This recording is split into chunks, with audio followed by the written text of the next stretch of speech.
Agora eu vou fazer exatamente o que tu pediu. Transformar essa aula em um material didático, claro, contínuo e preparado para áudio, dividido em partes. Vou começar pela parte 1, pegando o início lógico da aula DTM, diagnóstico e exame clínico. Fisiologia oral e oclusão. Parte 1. Entendendo o DTM e o diagnóstico clínico. Vamos começar com uma ideia muito importante. Quando um paciente chega com dor na região da face, principalmente perto da mandíbula, isso não significa automaticamente que o problema é no dente. Muitas vezes estamos lidando com algo chamado disfunção temporomandibular, ou DTM. DTM é um conjunto de alterações que podem envolver 3 estruturas principais: a articulação temporomandibular, os músculos da mastigação e estruturas associadas. Isso já é um ponto fundamental para a prova. DTM não é uma doença única, é um conjunto de condições. Agora, um dos sinais mais comuns relatados pelos pacientes são os ruídos na articulação. Esses ruídos não são todos iguais e essa diferença é importante para o diagnóstico. Existem 3 tipos principais de ruídos. O primeiro é o estalido. Ele geralmente está associado ao deslocamento do disco articular. É aquele som seco, como um clique. O segundo é a crepitação. Esse som é mais áspero, como se fosse areia ou algo rangendo. Ele costuma indicar alterações degenerativas na articulação. O terceiro tipo envolve sons mais leves, menos definidos, que podem estar relacionados a alterações musculares. Aqui vai um ponto importante. Só o som isoladamente não fecha diagnóstico. Ele precisa ser interpretado junto com outros sinais e sintomas. Agora entra a parte mais importante da aula, o diagnóstico clínico. O professor deixa claro que o primeiro passo é sempre fazer uma avaliação minuciosa. Isso inclui 2 grandes blocos: exame intraoral e exame extraoral. No exame extraoral, o foco principal é a palpação muscular.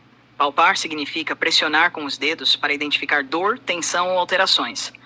Os músculos mais importantes são masseter, que fica na lateral da face, próximo à mandíbula; temporal, que fica na região lateral da cabeça; pterygoideus, que são músculos mais profundos.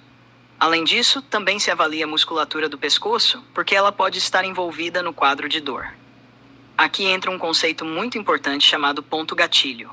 Um ponto gatilho é uma área específica do músculo que, quando pressionada, provoca dor local ou até dor irradiada, ou seja, dor que se espalha para outras regiões. E um detalhe importante: o ponto gatilho nem sempre está exatamente onde o paciente sente dor. Isso confunde muita gente. Agora vamos para a anamnese, que é a entrevista com o paciente. Essa parte é extremamente importante e cai muito em prova. O diagnóstico começa ouvindo o paciente com atenção. Algumas perguntas são essenciais. Quando começou a dor? Isso ajuda a diferenciar se a dor é aguda ou crônica. Dor aguda geralmente tem início recente. Dor crônica costuma durar mais de semanas ou meses. Onde dói? Se o paciente consegue apontar exatamente o local, a dor é mais localizada. Se ele não consegue definir bem, pode ser uma dor irradiada. Com que frequência acontece? Todo dia? De vez em quando? Em que momento piora? De manhã? À noite? Isso pode indicar, por exemplo, bruxismo noturno. Qual a intensidade da dor? Usa-se uma escala de 0 a 10. 0 significa sem dor. 10 é a pior dor possível. Outro ponto muito importante é o tipo de dor. A forma como o paciente descreve a dor ajuda no diagnóstico. Por exemplo, dor em peso ou cansaço costuma ser muscular. Dor enfisgada pode indicar outro tipo de envolvimento. Dor que queima pode ter origem neurológica. Dor pulsátil pode estar relacionada à inflamação. Esse tipo de detalhe é muito cobrado em prova. Agora, sobre exames de imagem, eles não são o primeiro passo. Isso é uma pegadinha clássica. O diagnóstico começa clínico e só depois, se necessário, se pede imagem. Os principais exames são radiografia panorâmica, que dá uma visão geral; tomografia, que mostra melhor as estruturas ósseas; ressonância magnética, que é o padrão ouro para avaliar tecidos moles, principalmente o disco articular. Existe ainda um ponto importante chamado diagnóstico diferencial. Isso significa verificar se o problema não é outra condição parecida. Um exemplo citado é a síndrome de Eagle, que ocorre quando o processo estiloide está alongado. Ela pode causar sintomas muito parecidos com DTM. Agora, um ponto muito importante da aula: a oclusão não é necessariamente a causa da DTM. Isso é uma pegadinha forte. Ela pode influenciar, pode agravar, mas não é sempre a origem do problema. Para fechar essa parte, um conceito essencial: o diagnóstico correto depende de juntar todas as informações. História do paciente, exame clínico e, se necessário, exames de imagem. Resumo da parte 1 DTM é um conjunto de alterações, não uma doença única. Ruídos articulares ajudam, mas não fecham o diagnóstico sozinhos. O diagnóstico começa com anamnese e exame clínico. Palpação muscular e identificação de pontos gatilhos são essenciais. Exames de imagem são complementares, não iniciais. A oclusão pode influenciar, mas nem sempre é a causa. Se tu quiser, já sigo com a parte 2. Vamos continuar exatamente do ponto onde paramos, mantendo o ritmo de aula e linguagem pronta para áudio. Fisiologia oral e oclusão. Parte 2. Fatores de risco, perfil do paciente e evolução da DTM. Agora que você já entendeu como fazer o diagnóstico, a próxima pergunta é: por que esse paciente desenvolveu DTM? E aqui entra um conceito muito importante. DTM é uma condição multifatorial. Isso significa que não existe uma única causa. Sempre há vários fatores envolvidos ao mesmo tempo. Entre os principais fatores, podemos destacar estresse e ansiedade. Esse é um dos mais importantes. O paciente estressado tende a contrair mais a musculatura, principalmente da face. Fatores hormonais. Por isso, a DTM é mais comum em mulheres. Genética. Algumas pessoas têm maior predisposição. Fatores comportamentais, como hábitos parafuncionais, por exemplo, apertar os dentes. Agora, um ponto muito interessante que o professor trouxe. Antigamente, acreditava-se que DTM era mais comum em adultos, principalmente após os 40 anos. Hoje isso mudou. Atualmente, vemos DTM em crianças, adolescentes, adultos e idosos. E aqui vem uma frase importante para a prova. Não precisa ter dentes para ter DTM. Ou seja, até pacientes edêntulos que não possuem dentes podem desenvolver DTM. Isso reforça que o problema não está apenas nos dentes, mas em todo o sistema. Agora vamos falar sobre evolução da doença. Nem todo paciente chega no início do problema. Muitos chegam quando a condição já está avançada. E isso acontece porque no começo os sintomas podem ser leves e passam despercebidos. Com o tempo o quadro evolui. O paciente pode começar com desconforto leve, estalos, sensação de cansaço e evoluir para dor intensa, limitação de abertura, travamento da mandíbula. Aqui entra um ponto muito importante. O tempo de evolução da dor ajuda no diagnóstico. Dor recente geralmente indica um quadro agudo. Dor que dura semanas ou meses indica um quadro crônico. E isso muda completamente a abordagem clínica. Outro ponto essencial é entender como a dor evolui. Você deve perguntar ao paciente: a dor está melhorando, piorando ou igual? Isso ajuda a entender se o quadro está estável ou em progressão. Agora vamos falar sobre localização da dor. Se o paciente consegue apontar exatamente onde dói, isso sugere dor localizada. Se ele diz que a dor espalha, isso indica dor irradiada. Esse detalhe é muito importante para diferenciar a origem muscular de outras causas. A frequência da dor também é fundamental. Pode ser diária, semanal, esporádica, e o momento em que ocorre também importa. Por exemplo, dor ao acordar pode indicar bruxismo noturno. Dor ao final do dia pode estar relacionada à fadiga muscular. Agora vamos falar sobre intensidade da dor. Usa-se uma escala de 0 a 10. Isso ajuda a acompanhar a evolução do tratamento. Outro ponto importante é o tipo da dor. E aqui você precisa prestar muita atenção, porque isso cai em prova. Dor em peso ou cansaço indica origem muscular. Dor enfisgada pode indicar envolvimento mais localizado. Dor que queima pode ter origem neurológica. Dor pulsátil pode indicar inflamação. Agora vem um conceito clínico muito importante. O profissional precisa aprender a escutar o paciente. Não é só fazer perguntas, é interpretar as respostas. Muitas vezes, o diagnóstico já está sendo dado pelo próprio paciente durante a conversa. Agora vamos entrar em um ponto mais amplo. Hoje, muitos pacientes com DTM também apresentam questões emocionais. Ansiedade, estresse, burnout. Isso altera o funcionamento do organismo como um todo e, como consequência, aumenta a tensão muscular. Aqui entra uma visão moderna da odontologia. Muitas vezes o dentista está lidando com consequências de problemas emocionais e comportamentais. Ou seja, o tratamento não pode ser apenas local. Isso leva a outro ponto importante. Muitos pacientes fazem acompanhamento com psicólogo ou psiquiatra, e isso é completamente válido. A abordagem da DTM muitas vezes precisa ser multidisciplinar. Agora um alerta importante trazido na aula. O uso indiscriminado de medicamentos pode piorar o quadro. Muitos pacientes chegam já usando vários remédios sem orientação adequada. Isso pode mascarar sintomas e dificultar o diagnóstico. Por isso, o tratamento precisa ser bem indicado e controlado. Resumo da parte 2 DTM é multifatorial. Não tem causa única. Estresse, ansiedade e fatores emocionais têm grande influência. Pode ocorrer em qualquer idade, inclusive em pacientes sem dentes. A evolução da dor ajuda a definir se o quadro é agudo ou crônico. Características da dor são fundamentais para o diagnóstico. A abordagem deve ser multidisciplinar. O uso inadequado de medicamentos pode prejudicar o tratamento. Se tu quiser, sigo agora com a parte 3, que entra.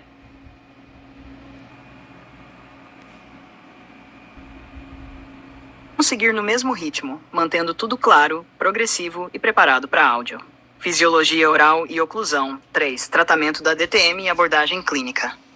Agora que você já entendeu o diagnóstico e os fatores envolvidos, a pergunta principal é: como tratar a DTM? E aqui vem uma das informações mais importantes da aula. A DTM, na maioria dos casos, não tem cura definitiva. Ela tem controle. Isso é um conceito fundamental e muito cobrado em prova. A boa notícia é que a grande maioria dos casos responde bem ao tratamento conservador. Cerca de 97% dos pacientes não precisam de cirurgia. Ou seja, quase todos melhoram com abordagens simples e bem conduzidas. Agora vamos entender o que é esse tratamento conservador. Ele envolve várias estratégias combinadas. Não existe uma única solução. Primeiro, temos a terapia medicamentosa. Os medicamentos mais usados são analgésicos, como dipirona e paracetamol, para controle da dor. Anti-inflamatórios, como ibuprofeno e meloxicam, para reduzir processos inflamatórios. Relaxantes musculares, como ciclobenzaprina, que ajudam a diminuir a tensão muscular. Medicamentos de ação neurológica, como pregabalina e amitriptilina, utilizados em casos de dor crônica. Um ponto importante: o medicamento não resolve a causa sozinho. Ele ajuda a controlar os sintomas, mas precisa estar associado a outras abordagens. Agora vamos falar da placa oclusal. Esse é um dos temas mais cobrados. A placa oclusal é um dispositivo removível que o paciente utiliza, geralmente durante o sono. As funções da placa são: proteger os dentes contra desgaste, redistribuir as forças da mordida, ajudar no relaxamento da musculatura. Agora vem uma pegadinha clássica de prova. A placa oclusal não cura o bruxismo. Ela protege as estruturas.